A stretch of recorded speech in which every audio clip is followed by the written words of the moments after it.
अस्सलाम वालेकुम, a very good morning to all of you. Program सुबह का सितारा, मैं हूं आपकी मेज़बान नबीहा इजाज़ खान। उम्मीद करती हूं आप तमाम लोग जो हमें देख रहे हैं खैर आफियत से हैं, अच्छी सेहत में अपनी सुबह का आगाज़ कर चुके हैं। नाज़रीन, एक मुहावरा, एक जुमला तो आपने बहुत बार सुना होगा और वो है नीम हकीम ख़तरा है जान। जी हाँ, जब आप किसी अनाड़ी के पास चले जाते हैं तो उसके बाद जिस मसले के हल के लिए गए होते हैं, ऐसा सम टाइम होता है कि वो और बढ़ जाता है। आज एक ऐसे ही सेहत के मामले पर हम बात करने वाले हैं, एक ऐसे ही हेल्थ कंडीशन के हवाले से हम बात करने वाले हैं कि अगर आप किसी अनाड़ी के पास चले जाएं, किसी हकीम के पास चले जाएं, किसी जिराह के पास चले जाएं, तो बजाय कि आप सेहतमंद तवाना घर लौटें, आप और तकलीफ़ में हो जाते हैं। अक्सर खुदा ना खास्ता आपका कोई प्यारा, या अगर आप किसी एक्सीडेंट की सूरत से गुजरें, या फ्रैक्चर हो जाए, या घर में कोई खुदा ना खास्ता ऐसा कोई इंसिडेंट हो जाए जिसमें हड्डी टूट जाए, तो आज के दौर में भी हम 2024 में हैं, जब साइंस ने इतनी तरक्की कर ली है, मेडिकल साइंस जो है वो इतनी तरक्की कर चुका है, लेकिन आज भी हमारे यहाँ लोग ऐसे मौजूद हैं जो कि प्रेफर करते हैं कि वो अपना इलाज जिराह से करवाएं। या हड्डी टूटने के मामले में तो बहुत लोग जो हैं पहले पहलवानों के पास जाते हैं, हकीम के पास जाते हैं, घर में भी उसको उल्टा सीधा क्योर कर रहे होते हैं, लेकिन ऐसे में क्या होता है, अच्छा खासा नुकसान उठाना पड़ जाता है। तो क्यों हमें देसी तरीक़ाकार या इलाज उससे परहेज़ करना चाहिए? फ़ौरन अगर खुदा ना खास्ता कोई ऐसी कंडीशन हो जाए, घर में किसी बच्चे की हड्डी टूट जाए या कोई बड़ा किसी हादसे से गुजर जाए, तो फ़ौरन डॉक्टर के पास क्यों जाना है, और फिर उसका जो एहतियात है, जो उसकी केयर है, वो क्या ज़रूरी है, वो भी हम जानेंगे। हमारे साथ जो आज गेस्ट मौजूद हैं उनका मैं तारुफ़ आपसे करवाती हूँ। प्रोफेसर डॉक्टर अब्दुल्ला फ़ारूक ख़ान हमारे साथ आज इन कॉन्वर्सेशन है, ऑर्थोपैडिक सर्जन है, इसके साथ साथ head of department Akhtar medical college भी। अस्सलाम वालेकुम and very good morning doctor साहब। अच्छा डॉक्टर साहब, सबसे पहले तो मैं ये जानना चाहूँगी आपसे कि अगर खुदा ना खास्ता घर में कोई इंसिडेंट हो जाता है या रोड पर या कहीं पर भी हड्डी टूटने की सूरत में सबसे पहला काम क्या करना चाहिए? Thank you very much. आपने बड़ा एक अहम मौजू को टच किया है। इसमें ये होता है, घर में जब भी बच्चे खेल रहे हैं, कोई बुज़ुर्ग हैं, तो इमीडिएटली उनकी अगर गिरने की वजह से कोई हड्डी टूट जाती है, तो आपको पहले तो देखना है कि उनकी हड्डी टूटी है कि नहीं। आपको अंदाज़ा कैसे होगा? जब आप देखेंगे कि बच्चा है, उसकी जो टांग या बाजू पे चोट लगी है, तो वहाँ पे एक तो स्वेलिंग हो जाएगी, पहले सूजन पड़ जाएगी। सूजन के साथ वहाँ पे आपको कोई ब्लीडिंग का पॉइंट भी नज़र आ सकता है, और आप देखेंगे तो उसकी बाजू टेढ़ी हो जाएगी, वहाँ से बेंड आ जाएगा वहाँ पे, और अगर उसको टच करेंगे तो उसके ऊपर आपको क्रेपिटस हम कहते हैं, उसको कड़कड़ाहट की आवाज़ भी आती है। तो इससे आपको अंदाज़ा हो जाता है कि बच्चे की या किसी बुज़ुर्ग की हड्डी टूट गई है। हड्डी का टूटना बच्चों में भी कॉमन है और ओल्ड एज में भी बड़ा कॉमन है। ओल्ड एज में पेशेंट जो कि यूजुअली 50-60 के करीब हो जाते हैं, उनकी हड्डियां कमज़ोर हो जाती हैं, जिस प्रोसेस को हम कहते हैं ऑस्टियोपोरोसिस, हड्डी का भुरभुरापन, जिसमें आपकी जो बोन स्ट्रेंथ होती है वो वीक हो जाती है। हल्की सी चोट लगती है तो गिर जाते हैं। एक बड़ी कॉमन स्टोरी हमारे एग्ज़ाम में भी हम देते हैं कि एक 60 ईयर ओल्ड लेडी बाथरूम में गई है वज़ू करने के लिए, पाँव उठा के बेसन पे रखा है, दूसरा पाँव स्लिप हुआ है, एंड उसके बाद वो खड़ी नहीं हो सकती। उसमें ये होता है कि उनकी जो कूल्हे की हड्डी होती है वो टूट जाती है, और उसके बाद उसमें आपने असेस करना है कैसे टूटी, कैसे पता चला आपको। उस टांग पे वो पेशेंट वज़न नहीं डाल सकेगा, खड़ा नहीं हो सकेगा, और पेशेंट की पेन के ज़रिए चीखें निकल रही होंगी। इस तरह कंडीशन में बच्चों में या बड़ों में या किसी घर के एडल्ट में भी जब चोट लगती है, आपने सबसे पहला काम ये करना है कि घर में कोई गत्ता, कोई फट्टी, कोई लकड़ी का टुकड़ा लेके उस बाजू के साथ आप लगाएं और उसको एक पट्टी से बांध दें। पट्टी नहीं है तो दुपट्टे से बांध दें।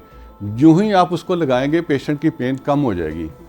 और इसमें होता ये है कि हड्डी के अंदर जो ब्रेक जहाँ पे आती है, वहाँ पे नर्व एंडिंग्स होती हैं, वो बहुत सेंसिटिव होती हैं पेन के लिए। जब वो आपस में टकराती हैं तो उसको पेन आनी शुरू हो जाती है। जब आप उसको एक चीज़ से इमोबिलाइज कर देते हैं, हमारे पास आए तो हम प्लास्टर से करते हैं, घर में आपके पास प्लास्टर नहीं होता, आपको वुडन ब्लॉक लेके गत्ते का टुकड़ा लें, उसको फोल्ड करें, हार्ड हो जाएगा, उसके ऊपर लगाएं, पट्टी बांध दें, पट्टी नहीं है तो दुपट्टा बांध दें, कुछ बांध दें, उससे उसकी पेन कम हो जाएगी। फिर आप इमीडिएटली उसको हॉस्पिटल में ले आएँ। हॉस्पिटल में लाने के बाद हम एक्सरे करेंगे, फिर तशखीस हो जाएगी कि इसको कौन सी बोन का फ्रैक्चर है। ठीक। अब टांग का फ्रैक्चर हुआ है, उसको आप कैसे कंट्रोल करेंगे? हिप जॉइंट का फ्रैक्चर हुआ है तो हम पेशेंट को बताते हैं कि सबसे कॉमन ये है कि आप दोनों टांगों को इकट्ठा बांध दें, सही। उससे उसकी मूवमेंट कम हो जाएगी, उसकी पेन खत्म हो जाएगी। अच्छा, ये सारी बातें जो हम आज के प्रोग्राम में शेयर कर रहे हैं, ये सब कुछ जो कि खुदा ना खास्ता, अगर सबसे पहले मैं बार बार बात कर रही हूँ कि अल्लाह ना करे कि किसी के साथ भी इस तरह के हादसे पेश आएँ, लेकिन तमाम लोगों के जानने के साथ साथ जो कि पेशेंट है, खुद जो मरीज़ है जिसके साथ ये हादसा हुआ है, उसको भी ये सारी अवेयरनेस या नोहा होना बहुत ज़रूरी है। अगर आपको याद होगा, मुनीबा मज़ारी, उनका इंटरव्यू सोशल मीडिया पे आपको यूट्यूब पे बड़ा आसानी से मिल जाएगा, और उनके एक्सीडेंट की जो पूरी स्टोरी है उन्होंने कितनी बार शेयर की हुई है कि जब उनका एक्सीडेंट हुआ and she was stuck in car, तो लोगों के गलत तरीके से बाहर निकालने के लिए जो उनकी स्पाइन इंजरी आई थी और जिसकी वजह से फिर वो लाइफ टाइम के लिए डिसेबिलिटी पे चले गए, इस तरह की भी डॉक्टर साहब काफ़ी मैं आपको ये बहुत इंपॉर्टेंट बात बता रहा हूँ। जब भी उनको ऐसी चोट लगती है ना, इसमें सबसे इम्पॉर्टेंट पार्ट जो है ना वो गर्दन का होता है। गर्दन के अंदर जो हड्डियाँ होती हैं, 7 वर्टिब्रा होते हैं, उसके अंदर आपके होती है सर्वाइकल कैनाल के अंदर आपका हराम मगज़ होता है। हराम मगज़ को ज़रा सी भी चोट लग जाए तो उसके बाद आप उसको एरिया डैमेज होने का चांस होता है, पूरी बॉडी पैरालाइज होने का चांस होता है। इसलिए जब भी किसी की गर्दन पे चोट लगे तो आपने उसकी गर्दन को ऐसे स्टेबल करना है। कुछ भी नहीं तो उसके साइड पे एक रोल कॉटन का इधर रख लें, एक इधर रख लें, कॉटन नहीं कपड़ा लपेट के रख लें। आपने उसकी गर्दन को ये वाला बैंड और ये वाला बैंड कभी भी नहीं देना। इससे क्या होता है, उसकी स्पाइनल कार्ड जो अंदर पड़ी है उसको बैंड आता है और डैमेज हो जाती है, बजाय के ट्रीट होने के वो ख़राब हो जाती है। तो डॉक्टर साहब, ऐसे फौरी तौर पर खुदा ना खास्ता जो कि रोड एक्सीडेंट्स होते हैं, उसमें क्या किया जाए? 11 2 के आने का वेट किया जाए, या लोग जाहिर सी बात है अपनी मदद आपके तहत चाह रहे होते हैं कि पेशेंट को फौरी तौर पर क्या किया जाए, उस वक्त वेट किया जाए, या अगर कोई थोड़ा बहुत उनमें से जानता है, जिस तरह से आप बता रहे हैं, शायद कोई इतनी अवेयरनेस रखता हो, तो फौरी तौर पर हेल्प आउट करना चाहिए? हेल्प आउट करने का तरीका ये कि एक तो आप उनको कॉल कर दें, जब तक वो नहीं आते। अगर तो नेक का फ्रैक्चर है ना, या आपको लगता है गर्दन पे चोट लगी, मरीज कह रहा है गर्दन में चोट है, तो आप उसकी साइड पे कोई चीज़ रखते हैं, कॉटन की या कपड़ा लपेट के रख, ताकि उसकी गर्दन को बैंड ना आए। बाकी बाजू वगैरह जैसे पहले जहाँ पे सहूलत नहीं है, गत्ता लगा दें, वुडन ब्लॉक लगा दें, लकड़ी की फट्टी लगा दें, उसको इमोबिलाइज करना कहते हैं, उसकी मूवमेंट को रोक दें आप। मूवमेंट नहीं हुई तो ठीक हो जाएगी। सम टाइम पेशेंट की ब्लीडिंग बहुत ज़्यादा हो जाती है, उसमें तो आपके लिए कोई नहीं चाह रहा, इसके साथ उसको हॉस्पिटल में शिफ्ट करते हैं। सीवियर इंजरी में ब्लीडिंग बहुत ज़्यादा हो जाती है, और सबसे पहला काम जो हमारे पास आता है वो उसकी ब्लीडिंग को कंट्रोल करके उसको IV लाइन देते हैं, ब्लड देते हैं, ताकि उसका ब्लड कंट्रोल हो जाए सारा। उससे ब्लड प्रेशर कंट्रोल होता है और पेशेंट कॉन्शियस होता है। अदरवाइज शॉक में पेशेंट चल जाए, अनकॉन्शियस हो जाता है। ठीक, चल डॉक्टर साहब, ये तो अब हो गया, पहले हमने स्टेज की बात कर ली, पहले मरहले की बात कर ली कि जिसमें अब खुदा ना खास्ता इंसिडेंट हो गया। अब जो दूसरा मरहला है जिसमें आपने अब अपने डॉक्टर का इंतखाब करना है, उसमें जो हम गलतियां करते हैं, डॉक्टर का तो इंतखाब करते नहीं है, जो हम जिराहों के पास चले जाते हैं, हकीमों के पास चले जाते हैं। डॉक्टर साहब, किस टेक्निक के तहत ये हड्डी जोड़ रहे हैं? आज के ज़माने में इनके पास जाना क्या दुरुस्त है, सही है? खुदा ना खास्ता कोई और नुकसान तो नहीं हो सकता? मैं आपको एक एग्जांपल देता हूँ। मैं अभी स्पेशलाइजेशन कर रहा था, तो मुझे कोई काम था, मैं सदर के एरिया में गया था।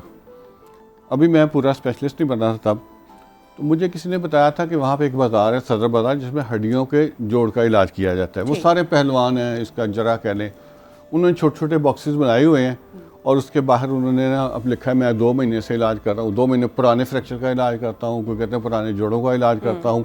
इसी तरह के सारे उन्होंने वर्शन दी हुई है, और अंदर अपने उन्होंने एक्सरे भी लगाए हुए हैं मरीज़ को दिखाने के लिए।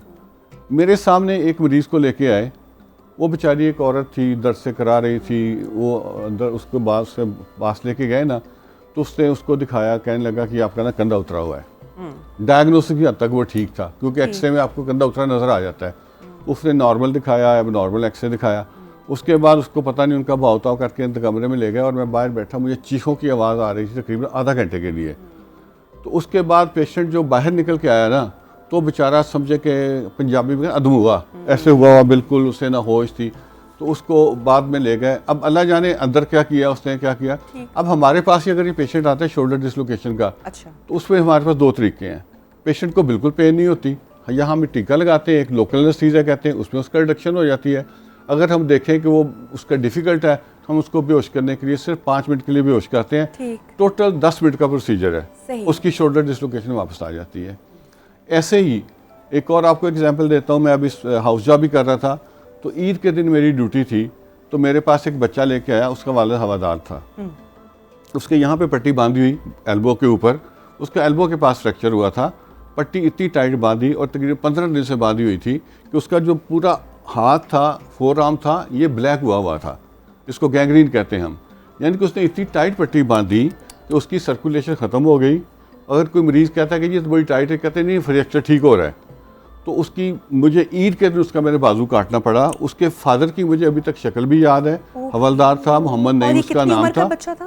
बच्चा कोई 6-7 साल का, और सारी उम्र के लिए उसको अपाहज कर दिया। तो ये इतना डायलेमा है कि ये लोग पेशेंट को ख़राब करते हैं। अभी पिछले दिनों में हमारी पंजाब हेल्थ कमीशन की एक कॉन्फ्रेंस थी। मैंने उनसे सवाल किया कि एक डॉक्टर से कोई थोड़ी सी गलती ना भी हो या हो जाए तो आप उसकी इंक्वायरी शुरू कर देते हैं, लेकिन अगर एक पहलवान या जरा जिसे आप कहते हैं वो बाजू इतना टाइट बांधता है कि पेशेंट की एम्पुटेशन, बाजू काटना पड़ता है, तो उसके लिए आपके पास क्या हल है? वो भी बस इस मामले में खामोश है। डॉक्टर साहब, हमारी इस वक्त जो है मौजूदा हुकूमत है, उनका मतलब कि इस जानिब तवज्जो कौन दिलाएगा कि जो इस तरह की मेथड की टेक्निक के तहत बेसिकली ये तो गवर्नमेंट की इम्प्लीकेशन होती है ना, रूल्स की। जो भी रूल्स उन्हें बनाने हैं उसकी इम्प्लीकेशन होती है। आप समझते हैं कि ऐसे लोगों को सजा मिलनी चाहिए जो मेरे ख्याल में तो अगर समझे मेरे बच्चे के साथ या आपके बच्चे का ऐसे हो तो आप क्या, आपके क्या हालात होंगे? आप तो उसको मारने में तुल जाएंगे कि उसने ऐसे कर दिया। इस्लाम में भी जिसने बाजू कटवाया उसका बाजू काटें। तो हर जगह पे इस तरह के लोगों को सजा देनी चाहिए। 2 लोगों को सजा होगी तो पूरे सब ठीक हो जाएंगे। ये शो खासकर ये करने का भी जो आज का हमारा मकसद था, हम बहुत सारी हड्डियों के जो अदर इश्यूज़ हैं उस पर भी हम बात कर सकते थे। ये हमारे पास और बेतहाशा टॉपिक्स हैं, लेकिन ये सिर्फ चूंकि क्यों हम बात कर रहे हैं ताकि जो देखने वाले हैं, जो सुनने वाले हैं, वो इस बात को समझ सकें कि कितना ख़तरनाक हो सकता है आपकी ज़िंदगी के लिए, आपके बच्चे की ज़िंदगी के लिए। अभी जो एग्जाम्पल उन्होंने जो एक स्टोरी सुनाई है जो रिसेंटली हुई है कि बच्चे, आप देखें सिर्फ 6 साल का बच्चा और उसका बाजू, उसका हाथ काटना पड़ गया, ज़िंदगी भर की माजूरी के साथ एक अच्छा खासा बच्चा जो है वो। तो ये जो अवेयरनेस है, ये जानना, इसका होना बहुत ज़रूरी है। डॉक्टर साहब, यही तो बात हम करें कि हड्डी तो जिरा किसी भी टेक्निक के तहत जोड़ देगा, लेकिन जो वो वेन्स और जो नर्व्स हैं या जो ब्लड, वो तो मैं आपको एक वो तो नहीं कर सकता ना। तो ये बात लोगों को बताना बहुत ज़रूरी है। मैं आपको बेसिक बात बताता हूँ, पहलवान क्यों कामयाब, जो थोड़े से कामयाब क्यों है। ये जो नी जॉइंट के नीचे की हड्डी है ना, ये अगर टूट जाती है, इसको सीधी बांध देते हैं ना, तो ये अपनी जगह पे हील हो जाती है। डॉक्टर भी कोई हड्डी को हील नहीं करता। हमारा काम ऑर्थोपेडिक सर्जन, हम हड्डी की अलाइनमेंट सही करते हैं। हील करने का काम अल्लाह ताला का है। करेक्ट। हम उसको सही लाइन में डाल देते हैं। हम उसको प्लास्टर से रोक सही लाइन में कर दें, उसको प्लेट लगा दें, उसको नेल डाल दें, किसी भी तरीके से। जब उसको हम लाइनमेंट सही करते हैं, हीलिंग का टाइम तकरीबन 1.5 से 3 महीने का होता है। तो इतने पीरियड में हड्डी हील हो जाती है। अब पहलवान क्या करते हैं, उसी पोजीशन में बांध देते हैं। बहुत सारे बच्चे या बड़े आते हैं, यहाँ का फ्रैक्चर है, अब बाजू सीधा आना चाहिए, उनकी बाजू यहाँ की बजाय ऐसे यहाँ पे आ जाता है। किसी का बाहर को निकल जाता है, किसी का पीछे को चल जाता है। हड्डी जो जॉइंट के अराउंड ग्रोथ प्लेट होती है, उसको जब डैमेज होता है और उसको सही तरह से मैनेज ना किया जाए तो हड्डियों की अलाइनमेंट हो जाती है, मैल अलाइनमेंट हो जाती है। जैसे कहते हैं टेढ़ी मेढ़ी हो जाती है हड्डियाँ, बाजू टेढ़ा हो गया, टांग टेढ़ी हो गई। फिर वो हमारे पास जब बाद में आते हैं, हम बहुत कोशिश भी करें तो हम वो रिजल्ट नहीं दे सकते जो कि हम पहली दफ़ा दे सकते हैं, क्योंकि हड्डी को तोड़ना, उसके बाद उसको जोड़ना, उसका हीलिंग प्रोसेस, ये बहुत लंबा हो जाता है। डॉक्टर साहब, ये किसी भी प्रोसीजर के बाद, इस प्रोसेस के बाद, फ्रैक्चर के बाद, जब हड्डी जो जुड़ने का अमल है, ठीक होने का अमल है, क्या वो लाइफ टाइम के लिए वीक बोन कहलाएगी? उसकी केयर की ज़्यादा ज़रूरत होगी, या ये जो प्रोसेस है उसमें किस तरह से एहतियात बरतनी है? बिल्कुल भी नहीं। जो हड्डी टूटती है वो 3 से 6 महीने में 100% नॉर्मल हो जाती है, और रिमॉडलिंग का प्रोसेस 1 साल तक चलता है। 1 साल के अंदर आपकी हड्डी को एक्सरे करवाएं तो आपको पता भी नहीं चलता कि इसका फ्रैक्चर हुआ भी था कि नहीं, इतनी वो नॉर्मल हो जाती है। ये सब अल्लाह की देन है। अल्लाह ताला ने हीलिंग पोटेंशियल रखा है बोन में, सीधे होने का पोटेंशियल रखा है। जो टेढ़ी मेढ़ी थोड़ी होती है वो सीधी हो जाती है। उसके अंदर जो मिक वाला एरिया होता है वो पहले बोन से भर जाता है, फिर वो भी अपनी अलाइनमेंट मेडुलरी कैनाल रीअलाइनमेंट हो जाती है। और डॉक्टर साहब, जो केयर है इनिशियली जो स्टार्टिंग मंथ्स हैं, उसमें फिजियोथेरेपी बहुत अहम है। इसमें है कि डिपेंड करता है कि फिजियोथेरेपी कब शुरू करनी है। हम जब फ्रैक्चर को ट्रीट करते हैं तो हम उसकी तकरीबन 2 से 3 हफ्ते के दरमियान में जो उसके अराउंड जॉइंट होते हैं उनकी मूवमेंट शुरू कर देते हैं। उसको हम जेंटल मूवमेंट कहते हैं। आहिस्ता आहिस्ता उसको मूव करना शुरू कर देते हैं। उससे उनकी जो 3 महीने की जो हीलिंग होती है उसमें बिल्कुल ठीक नॉर्मल उसकी मूवमेंट आ जाती है।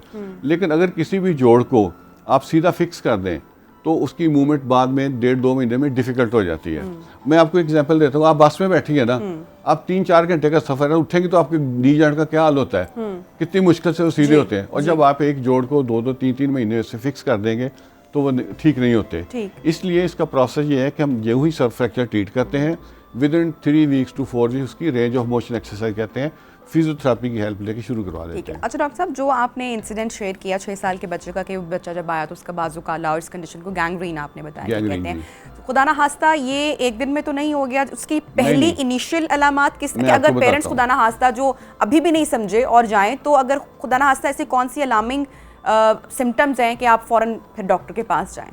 जहाँ पे भी टाइट पट्टी बांधी होगी ना किसी बाजू पे या टांग पे, सबसे पहला साइन होता है कि उसको जो एरिया है ना, उसके डिस्टल वाला कहते हैं, जो दूर वाला एरिया उससे फ्रैक्चर से, वहाँ पे स्वेलिंग होती है, सोजन पड़ जाती है।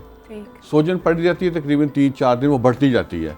जैसे जैसे सोजन बढ़ती जाती है उसकी जो ब्लड सप्लाई ना कंप्रेस होनी शुरू होती है, तंग हो जाती है वहाँ से पट्टी की वजह से, फिर उसका ना रंग नीला होना शुरू हो जाता है, आहिस्ता आहिस्ता नीला नीला होता है, बाद में ना वो ब्लैक हो जाता है। तो ये प्रोसेस तकरीबन 10-15 दिन का, इससे पहले नहीं होता इतनी जल्दी।